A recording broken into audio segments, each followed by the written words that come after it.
A federal grand jury sitting in the District of Columbia returned a 5-count indictment against I. Louis Libby, also known as Scooter Libby, the Vice President's Chief of Staff. Last Friday, Scooter Libby, one of the ultimate Washington insiders, was indicted on charges of obstructing justice, lying under oath, and making false statements. The charges relate to the leaking of the identity of Valerie Plame, an undercover CIA officer. This is a serious crime under United States law.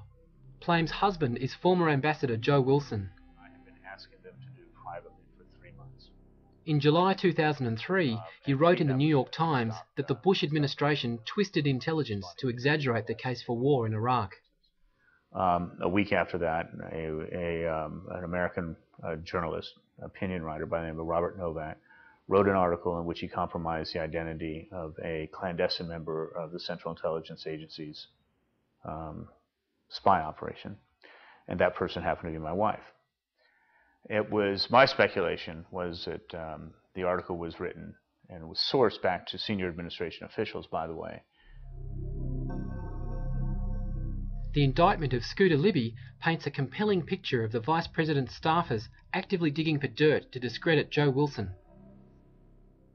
Libby spoke with a senior officer of the CIA to ask about the origin and circumstances of Wilson's trip, and was advised by the CIA officer that Wilson's wife worked at the CIA and was believed to be responsible for sending Wilson on the trip.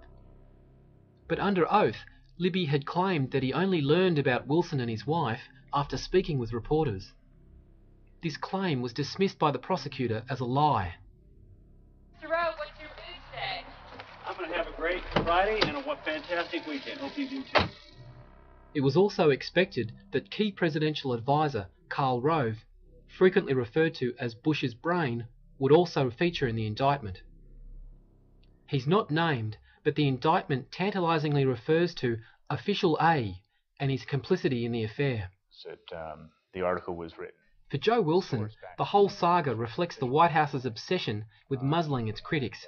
I believe that it was an administration attempt to silence others who might be willing to come forward and speak about their concerns about the way intelligence had been manipulated or skewed for political purposes.